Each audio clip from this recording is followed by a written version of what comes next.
દોસ્તો, આપણે બધા મુકેશ અંબાણીના બંને દીકરાઓ આકાશ અંબાણી અને અનંત અંબાણીની તો વાતો સાંભળી જ છે. પણ દોસ્તો, ઈશા અંબાણીની વાત આપણે ક્યારેય જાણી નથી.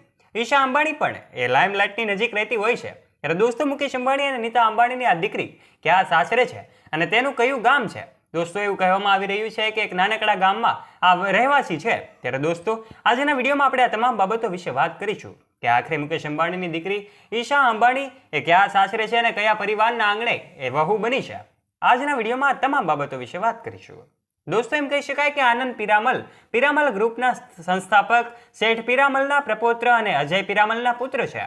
આનંદ પિરામલ એ મૂળ રાજસ્થાનના ઝુંઝુનના એ બગડ ગામના રહેવાસી છે કે જેમની સાથે એમ કહી શકાય કે ઈશા અંબાણીએ લગ્ન કર્યા છે. એમના લગ્ન આજથી થોડાક વર્ષો પહેલા કરવામાં આવ્યા હતા. ઈશા અંબાણીના લગ્ન એ આનંદ પિરામલ સાથે થયા હતા. ભારતના સૌથી ધનાઢ્ય વ્યક્તિની દીકરી ઈશા અંબાણી હવે આ ગામની વહુ બની છે. આ પણ નક્કી થશે કે લગ્ન પછી તેઓ ત્યાં જરૂરથી જશે, કેમ કે પિરામલ પરિવારનું આ પૈતૃક ગામ છે. બગડ એક નાનકડું નગર છે, પરંતુ અહીંની હવેલીઓ દુનિયાભરમાં પ્રખ્યાત છે. દોસ્તો, અંબાણી અને પિરામલ પરિવારની મિત્રતા એ 2 દાયકાથી વધુ જૂની છે, જે હવે સંબંધમાં બદલાઈ ગઈ છે. 67,000 કરોડથી વધુના પિરામલ બિઝનેસ એમ્પાયરની શરૂઆત 1920માં થઈ હતી. પહેલા વિશ્વયુદ્ધ પછી અજય પિરામલના દાદા શેઠ પિરામલ ચતુર્ભુજ મખારિયા 50 રૂપિયા લઈને રાજસ્થાનના એ બગડ નગરમાંથી બોમ્બે આવ્યા હતા. બગડ નગરમાં આજે પણ પિરામલ ગ્રુપના પૂર્વજોની હવેલી છે. આ પિરામલ ગ્રુપ એ આજે કરોડો રૂપિયાની કમાણી કરે છે. દોસ્તો, એમ કહી શકાય કે ઈશા અંબાણી જેમના ઘરે સાચરે છે એવા પિરામલ ગ્રુપમાં આજે ઘણો બધો સારો બિઝનેસ ચાલી રહ્યો છે. હા, એમનું ગામ બગડ ગામ એ ખૂબ પ્રખ્યાત છે. અહીંની હવેલીઓ પણ ઘણી પ્રખ્યાત છે. પરંતુ પિરામલ હવેલીની વાત કરીએ તો એ કંઈક અલગ જ છે. અંદરની વાસ્તુકલા ઘણી ભવ્ય છે.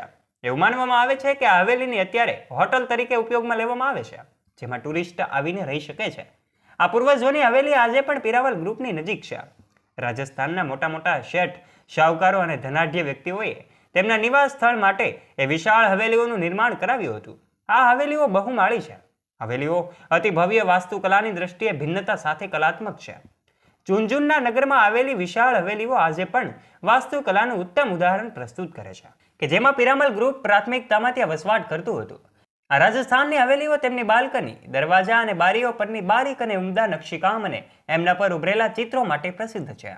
ઇતિહાસના જાણકારોના અનુસાર 15મી સદીથી 18મી સદીના મધ્ય એટલે કે 1750 સુધી આ વિસ્તારમાં શેખાવત રાજપૂતોનું શાસન હતું. ત્યારે તેમનું સામ્રાજ્ય સિકરવાટી અને ઝંઝુન વાટી સુધી હતું.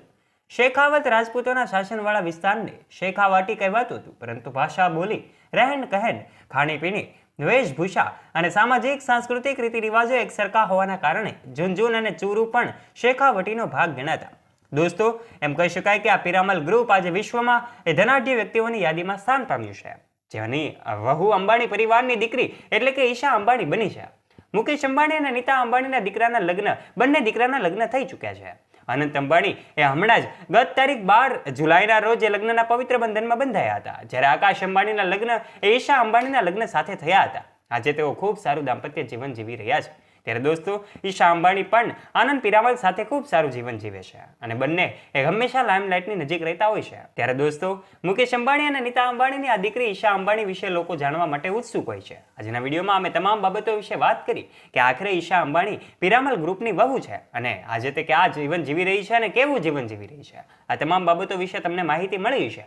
દોસ્તો, વિડીયો ગમ્યો હોય તો વિડીયોને લાઇક કરવાનું ભૂલતા નહીં. વિડીયોને શેર પણ અવશ્ય કરજો તથા આવા જ રોચક અને રસપ્રદ વિડીયોઝ નિહાળવા માટે અમારી YouTube ચેનલ ધડીએ મોટિવેશનને નીચે રહેલું બેલ આઇકન દબાવીને અવશ્ય સબસ્ક્રાઇબ પણ કરી લેજો, જેનાથી આવા જ રોચક અને રસપ્રદ વિડીયોઝની નોટિફિકેશન્સ મળતી રહે આપને સૌથી પહેલા. ધન્યવાદ.